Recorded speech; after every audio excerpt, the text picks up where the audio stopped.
Hello friends, ഇന്ന് നമ്മൾ soft and fluffy ആയിട്ടുള്ള ഒരു കേക്കാണ് ഉണ്ടാക്കുന്നത് കേട്ടോ. നമ്മൾ ചായയുടെ കൂടി ചുമ്മാ കഴിക്കുകയാണെങ്കിൽ പോലും സൂപ്പർ അടിപൊളിയുള്ളൊരു കേക്കാണ്. വളരെ കുറച്ച് ചേരുവ മാത്രമേ വേണ്ടൂ.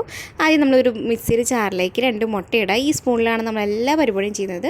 6 സ്പൂൺ പഞ്ചസാര, 3-4 ടീസ്പൂണ് നോർമൽ ടെമ്പറേച്ചറുള്ള പാലാണ് നമ്മൾ എടുക്കുന്നത് കേട്ടോ.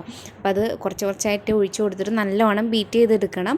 പിന്നെ നമുക്കതിലേക്ക് ചേർക്കേണ്ടതെന്ന് വെച്ചിട്ടുണ്ടെങ്കിൽ നമ്മുടെ വാനില എസൻസ് ആണ്. അതുകൂടിയും ചേർത്ത് നല്ലപോലെ ബ്ലെൻഡ് ചെയ്തെടുക്കണം. ഇനി ഇത് നമ്മളൊരു പാത്രത്തിലേക്ക് മാറ്റാം. ഇനി ഇതിൻ്റെ ആവശ്യമായിട്ടുള്ള ഫ്ലോറുകളൊക്കെ നമ്മൾ ഇടാം. ഇതിന് വേണ്ടിയിട്ട് നമ്മൾ മൈദയാണ് എടുക്കുന്നത്. ഗോതമ്പൊടി വേണമെങ്കിലും എടുക്കാം. അപ്പോൾ നമ്മൾ മൈദ ഒരു 8-9 ടീസ്പൂണോളം നമ്മൾ ആ സ്പൂണിൽ ഇടുന്നുണ്ട്. പിന്നെ വേണ്ടത് baking powder, baking soda and സോൾട്ടാണ്. അതൊരു 1/4 ടീസ്പൂൺ ടു 1/2 ടീസ്പൂൺ വരെ നമുക്ക് ചേർക്കാം. മൈദ ഉപയോഗിക്കുകയാണെങ്കിൽ ഇതിലൂടെ ടേസ്റ്റ് ആയിരിക്കും. നമുക്ക് ഹെൽത്തി ആയിട്ടുള്ളതാണെങ്കിൽ ഗോതമ്പൊടി ആണെങ്കിൽ നമുക്ക് ചേർക്കാം കേട്ടോ. എന്നിട്ട് ജസ്റ്റ് ഒന്ന് മിക്സ് ചെയ്തെടുത്തതിന് ശേഷം നമുക്കിത് 2 പാത്രത്തിലായിട്ട് വെക്കണം. ഒരെണ്ണത്തിൽ നമ്മൾ കോക്കോ പൗഡർ ഇട്ടിട്ടൊന്ന് മിക്സ് ചെയ്തെടുക്കണം, ഒരു ഡിസൈനിന് വേണ്ടിയിട്ട് മാത്രം കേട്ടോ. അത് വേണ്ടാത്തവർക്ക് നമ്മുടെ ഓരോരുത്തർ ഇഷ്ടം അനുസരിച്ച് ചേർക്കാം കേട്ടോ. നമ്മളിപ്പോൾ ഇങ്ങനെയാണ് ചെയ്യുന്നത്. നമുക്കിതിന് പകുതിയായിട്ട് എടുക്കണം. അപ്പോൾ അതിന് വേണ്ടിയിട്ട് നമ്മൾ ആദ്യം നമ്മുടെ ബേക്ക് ചെയ്യണ പാത്രം ഒന്ന് ഗ്രീസ് ചെയ്തെടുക്കുകയാണ് ചെയ്യുന്നത് കേട്ടോ.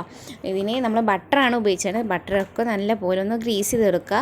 അടിയിലും സൈഡിലും എല്ലായിടത്തും ഒന്ന് ഗ്രീസ് ചെയ്തെടുക്കാവുന്നതാണ് കേട്ടോ. പിന്നെ നമ്മളിത് കുക്ക് ചെയ്യുന്നത് നമ്മുടെ കുക്കറിലാണ്. അപ്പോൾ കുക്കറൊന്ന് പ്രീ ഹീറ്റ് ചെയ്ത് വെക്കുകയാണ് ഒരു 10 മിനിറ്റ്.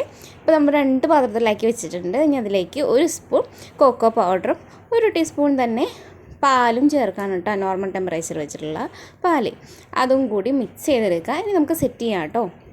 അപ്പോൾ നമുക്ക് പാത്രത്തിലേക്ക് ഒരു ബാറ്റർ ഒഴിച്ച് അതിൻ്റെ നടുക്കായിട്ട് അടുത്ത ബാറ്റർ ഒഴിക്കുക. അങ്ങനെ ബാറ്റർ ഒഴിച്ച് നമുക്കതൊരു ഡിസൈനൊക്കെ വരച്ച് കൊടുക്കുക.